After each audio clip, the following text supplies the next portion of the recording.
ओम श्री गणेशाय नमः। ओम श्री सरस्वत्यै नमः। ओम श्री गुरु परंपराय नमः। ओम श्री गुरुभ्यो नमः। ओम श्री चिन्मय सद्गुरवे नमः। आज के আমরা জানবো রাম কেমন। আমরা আস্তে আস্তে এগোচ্ছি। রাম কেমন না बिनु पद चलई जाई नहीं वरनी। बिनु पद चलई जही नाही वरणी। अवांग मनस गोचरम। बालकांड दोहा 118 और चौपाई 3-4। तार पा নেই তবুও তিনি চলেন। কান ছাড়াই তিনি শোনেন। হাত না থাকলেও তিনি কাজ করেন। কথা না বললেও তিনি বড় বক্তা। শরীর না থাকলেও তিনি স্পর্শ করেন। চোখ না থাকলেও তিনি দেখেন। নাক না থাকলেও তিনি গন্ধ নেন। এমনকি সমস্ত রকম কাজ তার অলৌকিক। তার সেই মহিমা বর্ণনা করা যায় না। আমরা যদি কেনোপনিষদে ফিরে যাই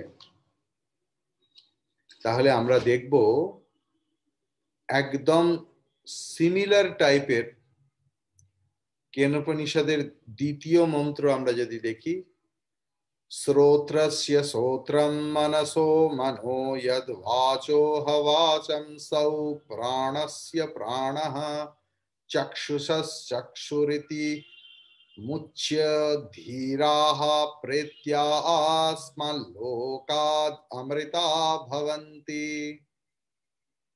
এই তো একটা গেল। কেন তাকে বর্ণনা করা যায় না?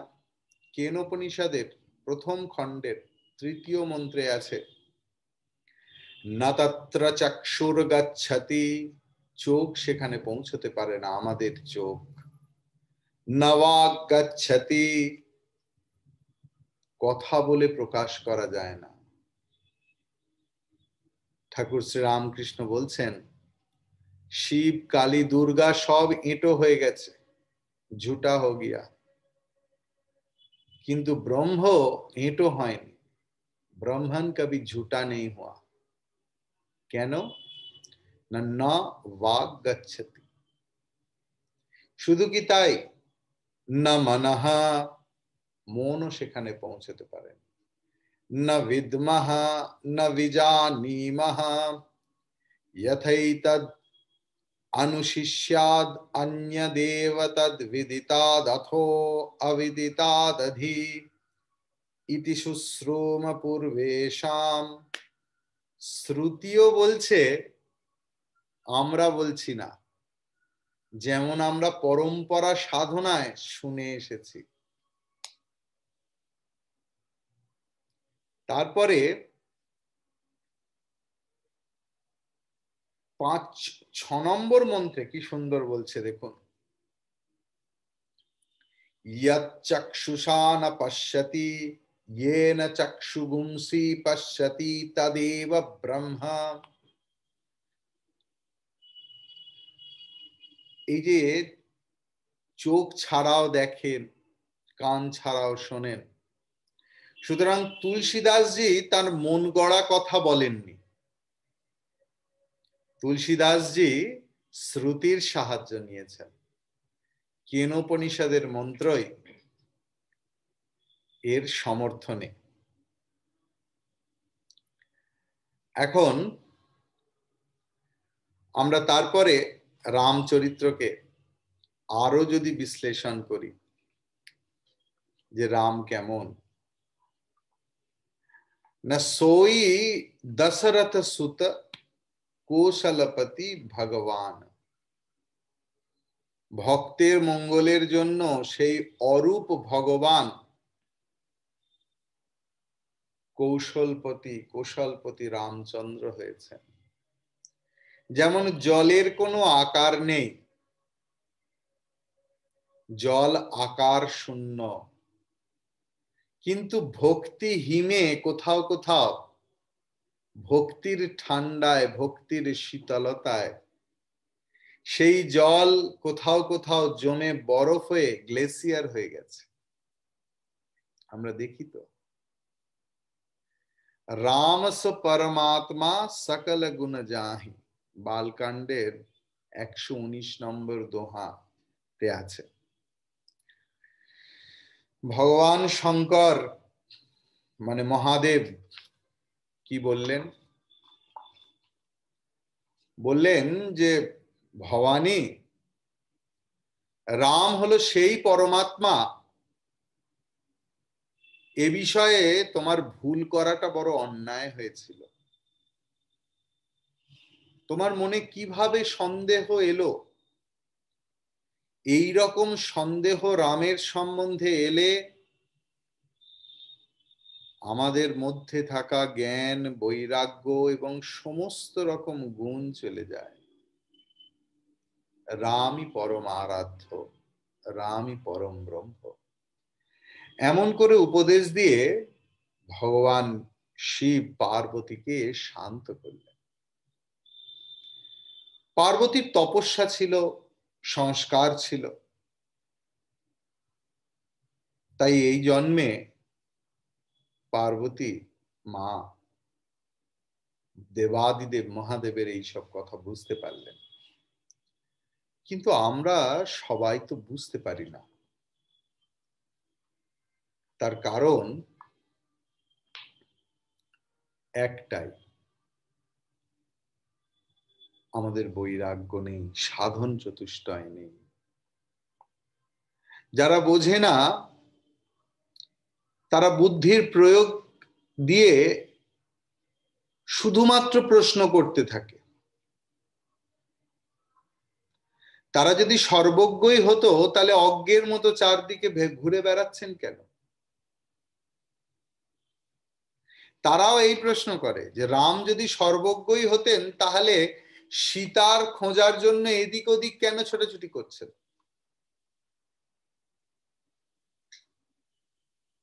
যদি রাম সর্বজ্ঞই হতেন, তোমার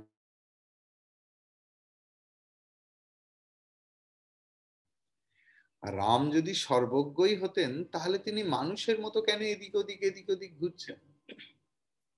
তিনি তো ইচ্ছা করলেই রাবণকে মেরে ফেলতে পারতেন। রাবণকে মারতে তারা তো বেগ পেতে হলো কেন?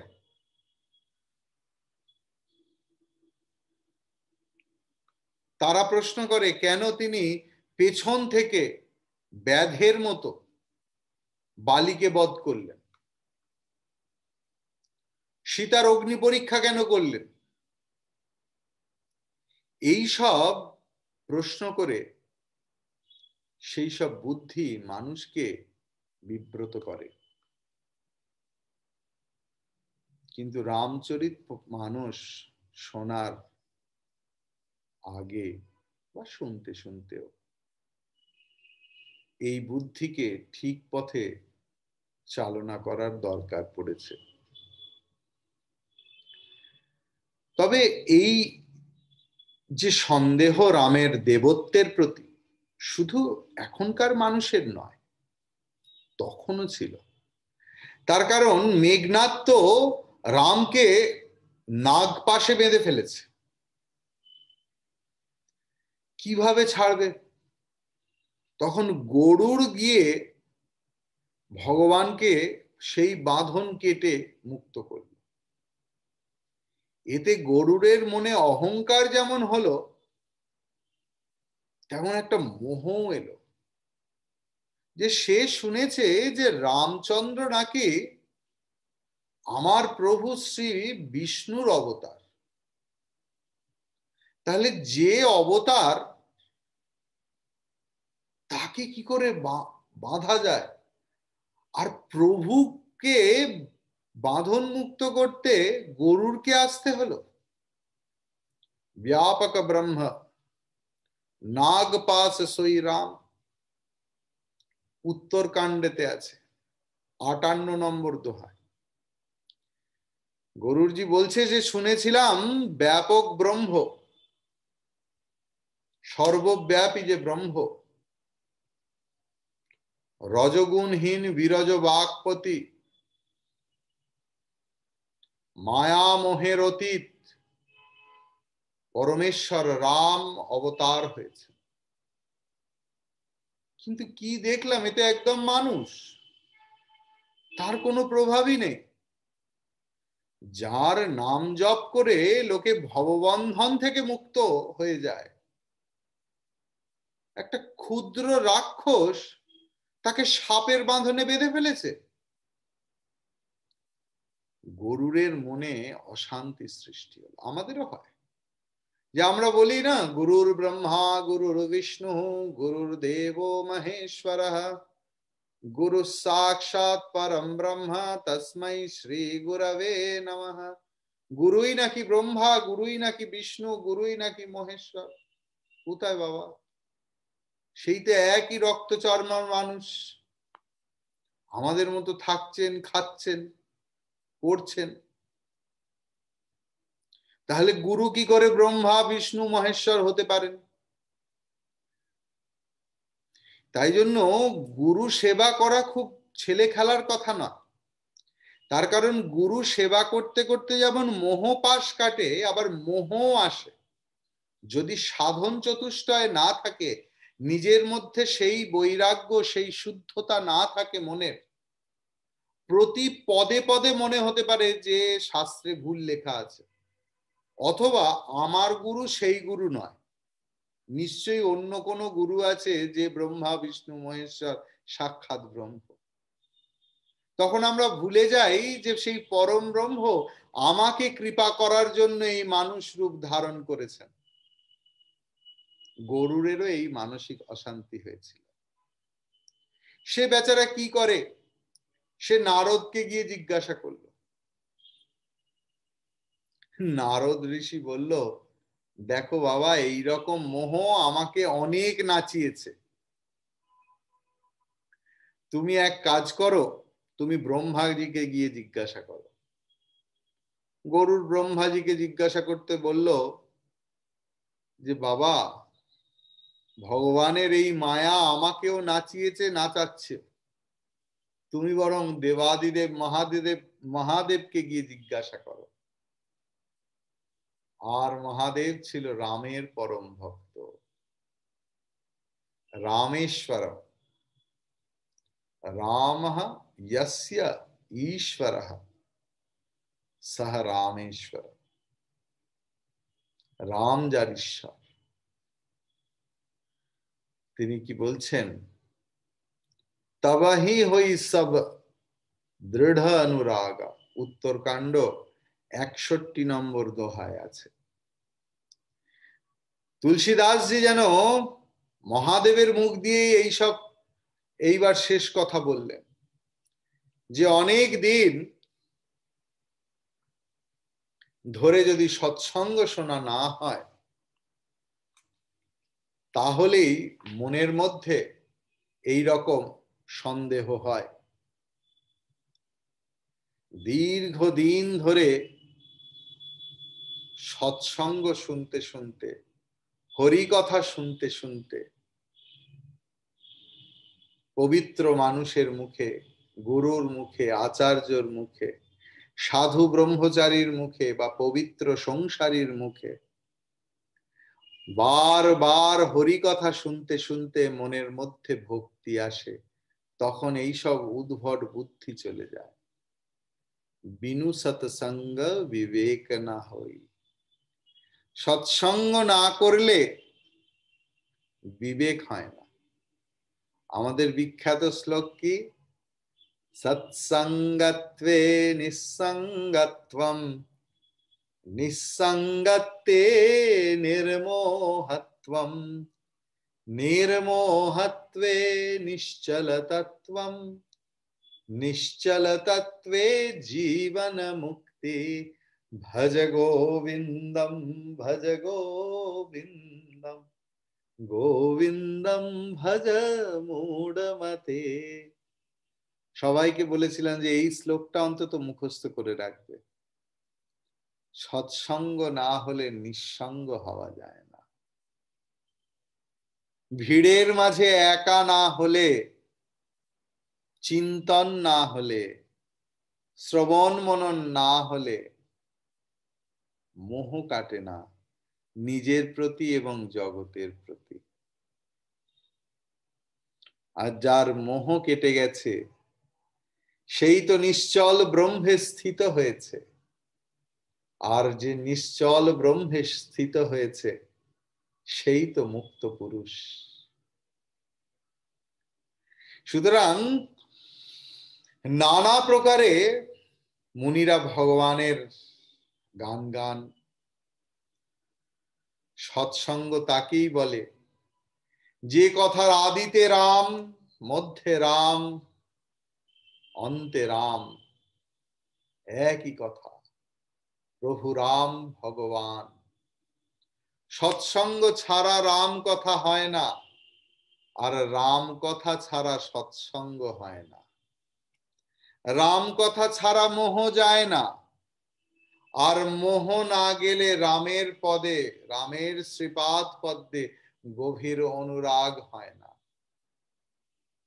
ভক্তি না হলে বিশ্বপতি রাম, জগৎপতি রাম, জগৎ অধিষ্ঠান রাম যে ভগবান, এই বিশ্বাস আসে না। রাম তো ভক্তের জন্য দেহ ধারণ করেছিলেন। ভগত হেতু ভগবান ধরহি ইমি স্বামী। উত্তরকাণ্ড ৭২ নম্বর দোহাতে আছে। ভক্তের হিত করার জন্য, উপকার করার জন্যই ভগবান রাম রাজার শরীর ধারণ করেছিলেন। সাধারণ মানুষের মতো, অথচ পরম পবিত্র চরিত্র তিনি দেখিয়ে গেছেন। কিন্তু রামের মানুষ রূপ সম্পূর্ণ নিজের রূপ নয়।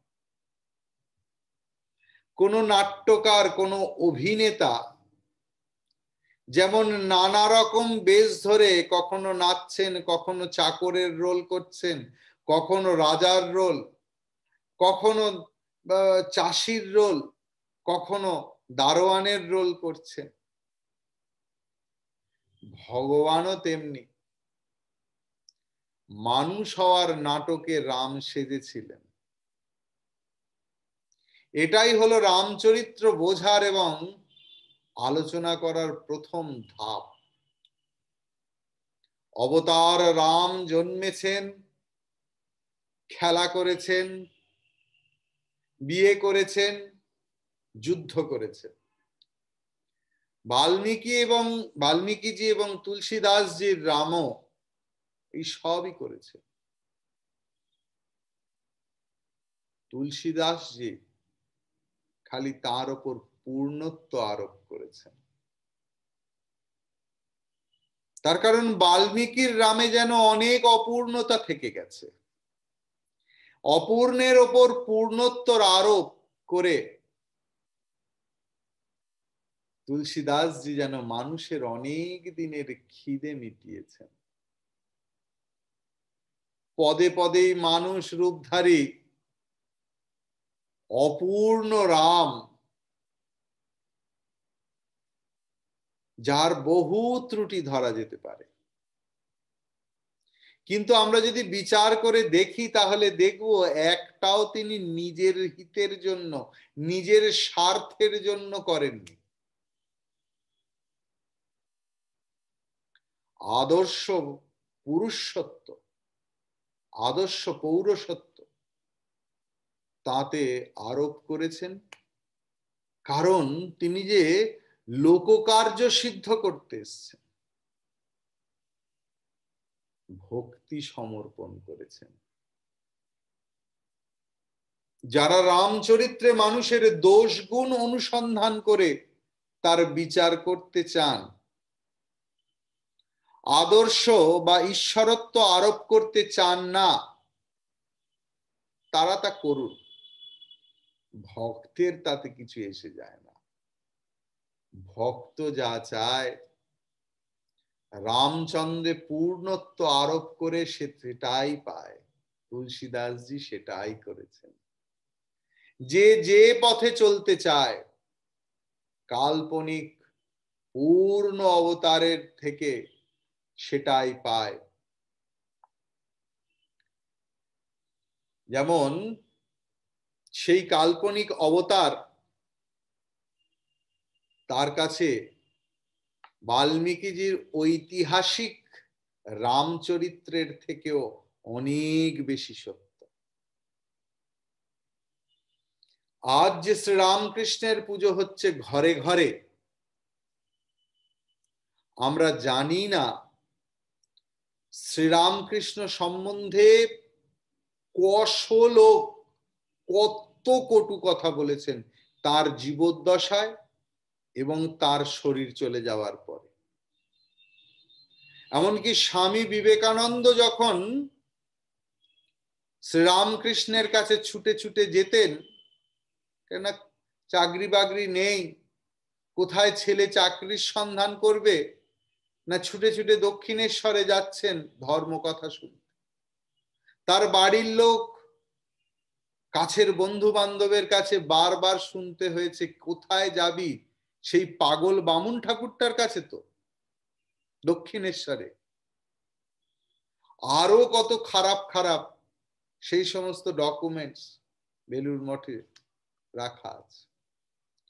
আজ যে স্বামী বিবেকানন্দের জন্মদিনে জাতীয় যুব দিবস পালিত হচ্ছে, আমরা কি জানি সেই স্বামী বিবেকানন্দের নামের কুৎসা? ভক্তের কিছু এসে যায় না।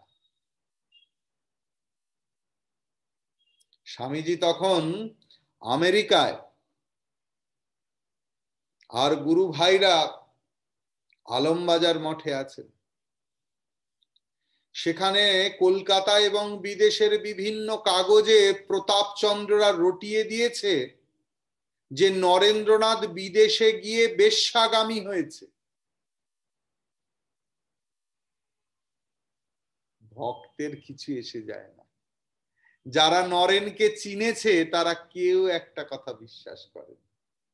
তাই বিভিন্ন বুদ্ধিজীবী কুল রাম সম্বন্ধে কি ভাবলো, রামের কি দোষ ত্রুটি ধরা পড়লো তাদের বিচক্ষণ আনুবীক্ষণিক দৃষ্টিতে, তাতে রাম ভক্তের কিছু এসে যায় না।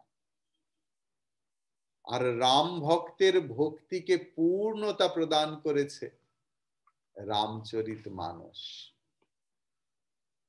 রামচন্দ্র মানব চরিত্র অভিনয় করে আমাদেরকে ধন্য হওয়ার পথ দিয়ে গেছে। তার জন্ম কর্মের চিন্তা আমাদেরকে মুক্তির পথে নিয়ে যায়। একখণ্ড শিলা, পাথর, তার তো কোনো চরিত্র নেই, কিন্তু মানুষ তো তাতেই পূর্ণত্ব আরোপ করে তাকেই শালগ্রাম শিলা বলে, তাতেই বিষ্ণুর আরোপ করে পুজো করছে, তাতেই তো মানুষের জ্ঞান ভক্তি বৈরাগ্য হচ্ছে, মুক্ত হচ্ছে। তুলসী দাসের অভিজ্ঞতা এই যে যত রকম আরোপ আর কল্পনাই করা যাক, রাম নামে এবং রাম ভক্তিতে যত সহজে কাজ হয় এমন আর কিছুতে হয় না। মুক্তি পথের যে আকুল পথিক, তার কাছে এই আশ্বাসের কথার মধ্যে মন্ত্র শক্তি রয়েছে। এই দিক দিয়ে রামচরিত্র বিচার করার বিষয়। প্রত্যেক ঘটনা নিয়ে যদি আমরা চুলচেরা বিচার করতে শুরু করি আমাদের অজ্ঞ মন এবং বুদ্ধির দাপাদাপির দ্বারা, তাহলে শুধুমাত্র বুদ্ধির দাবা খেলাই হয়, চেস, দাবা মানে শতরঞ্জ। তাহলে বুদ্ধির দাবা খেলাই হয়। কিন্তু দাবা খেলা যেমন সত্য সত্যই চতুরঙ্গ সেনায় যুদ্ধ, মানে চতুরঙ্গ সেনায় সেনায় যুদ্ধ নয়, তেমনি ওই ভাবের রামচরিত্র আলোচনাও অলিক।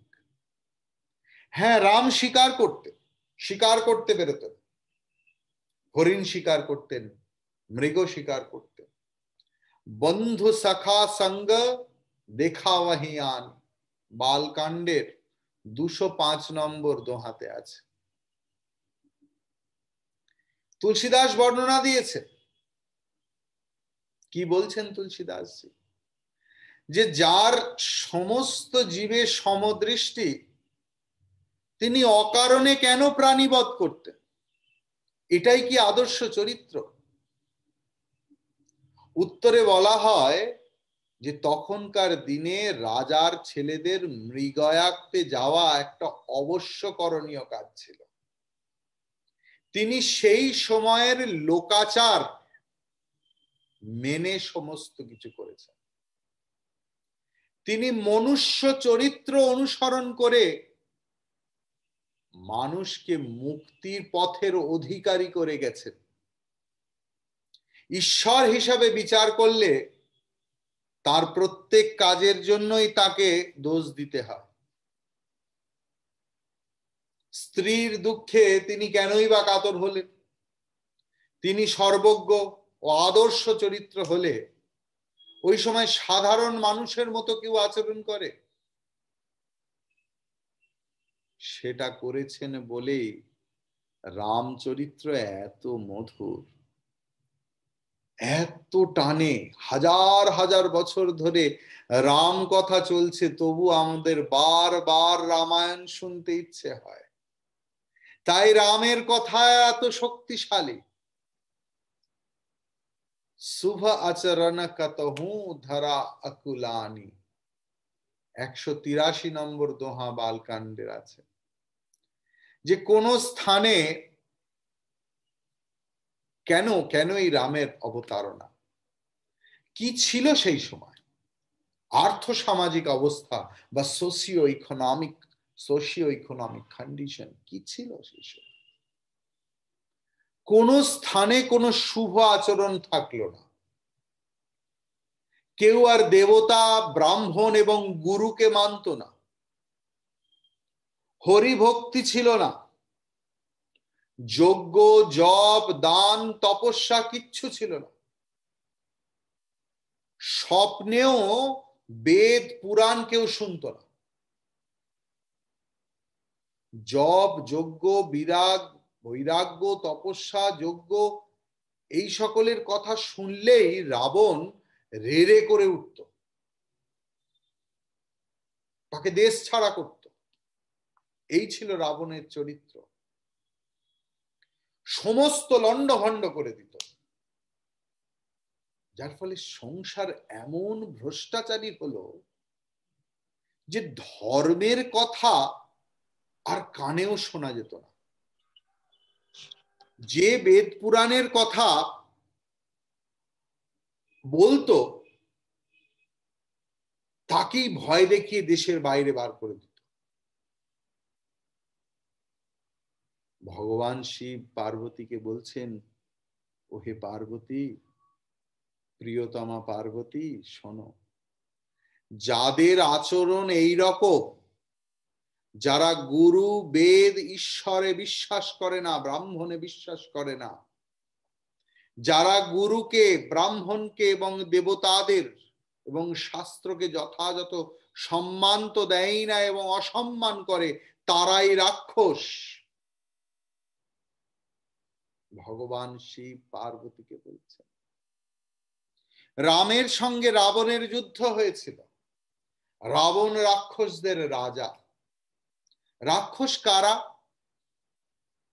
যারা শুভ আচরণ করতে দেয় না, দেবতা, ব্রাহ্মণ, গুরু যারা মানে না, যারা যজ্ঞ পশু করে, যজ্ঞ পণ্ড করে,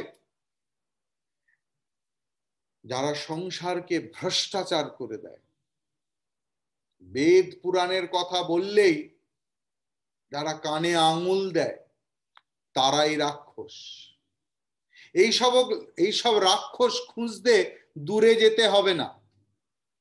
আমি কারোর নাম বলবো না, আমি একটু অন্যভাবে দেখার চেষ্টা করছি। সেটা কি না, এই সকল রাক্ষস মানুষের হৃদয়েই বাস করে। তাদের সর্দারও আমাদের হৃদয়ে বাস করে।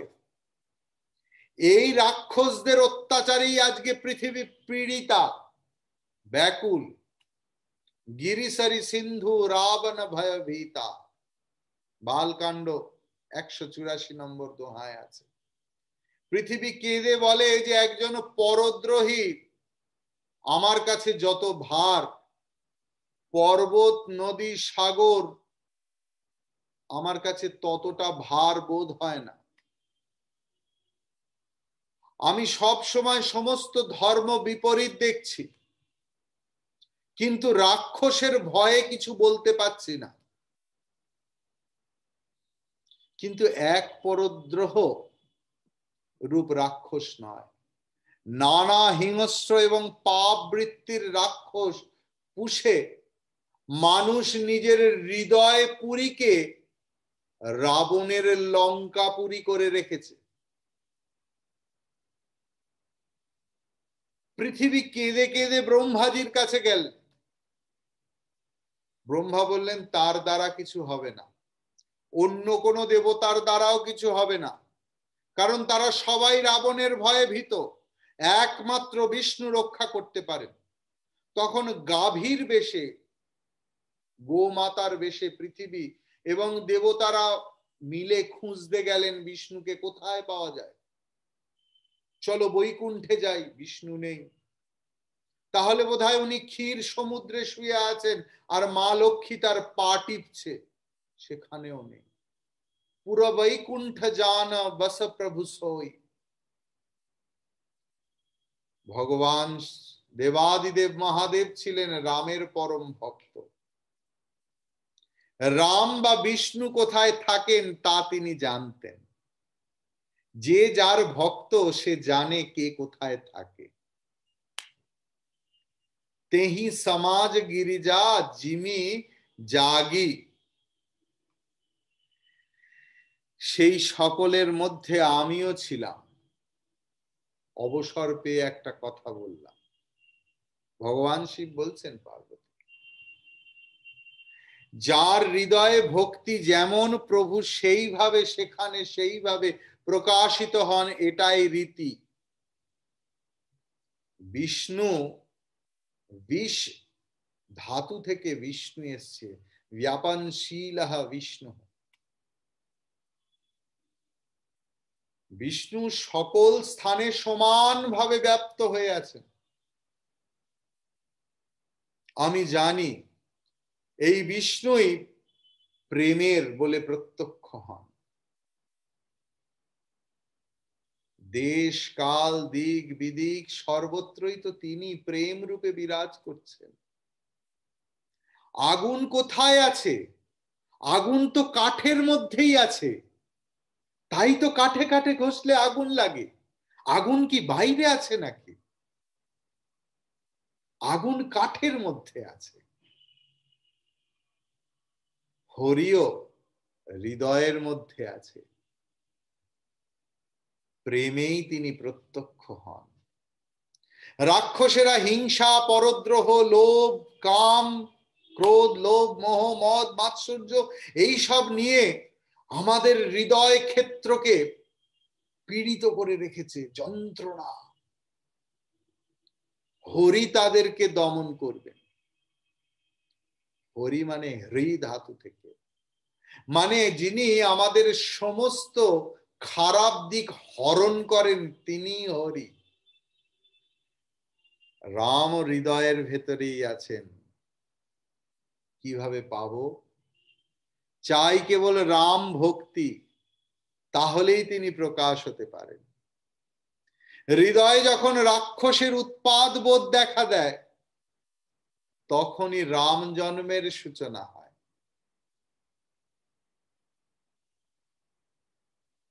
আমরা পরের দিন এই নিয়ে আলোচনা করব, খুব সুন্দর আলোচনা।